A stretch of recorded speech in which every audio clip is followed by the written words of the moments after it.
Welcome to Affirm Your Abundance, the podcast that empowers you to lead mindfully and grow abundantly.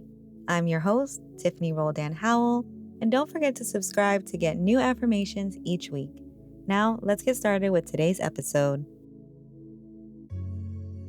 Hello, everybody. Welcome back to Season 6, Episode 2 of the Affirm Your Abundance podcast. Today, we're going to be affirming our authentic leadership, but before we get to that real quick, last week I had a chance to update y'all on some new IO resources. So shout out to everybody who signed up for their courses and got their free IO surprise. I hope it is giving you what you need in this moment.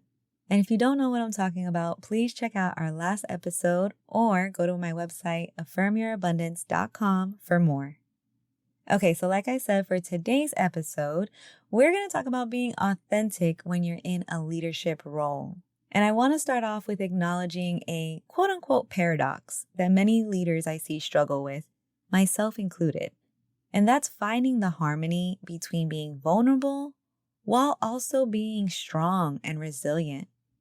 When you're a leader, whether in your home, workplace, or community, people are going to look to you for inspiration, for guidance. And you have to decide how much of yourself you're willing to share with the people that you lead. And no one really prepares you for that.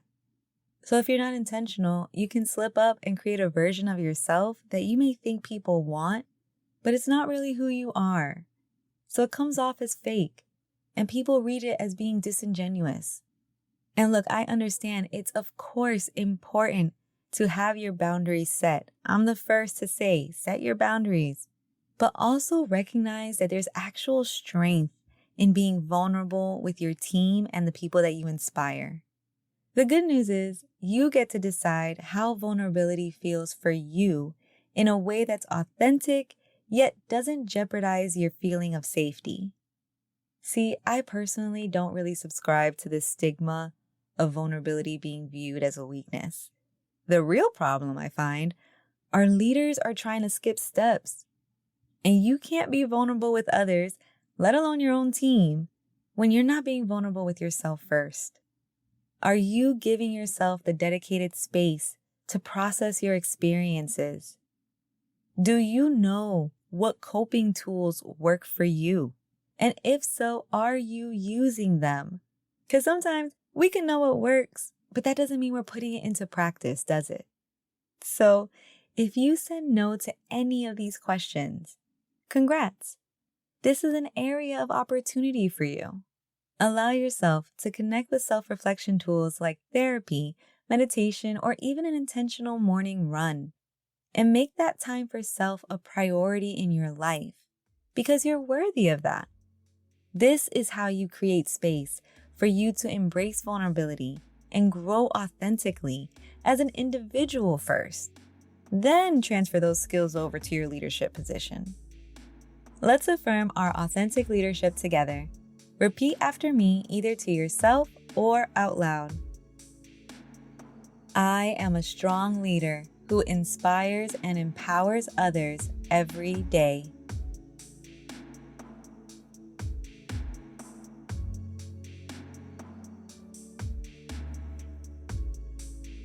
I lead with authenticity, integrity, and compassion.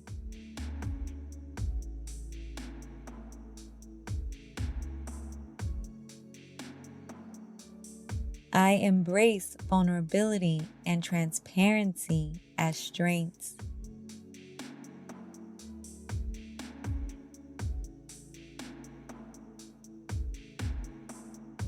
I build genuine relationships and supportive environments.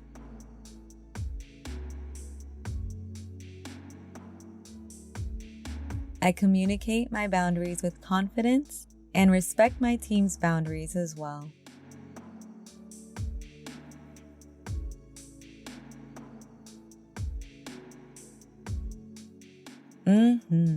Listen, I challenge you after this podcast, take a few moments and reflect on what vulnerability looks like for you. And how can you use this vulnerability in your position to lead more authentically moving forward? Next week, we're going to start tackling a topic of burnout, so make sure you're subscribed and remember that you are worthy of having this time for yourself.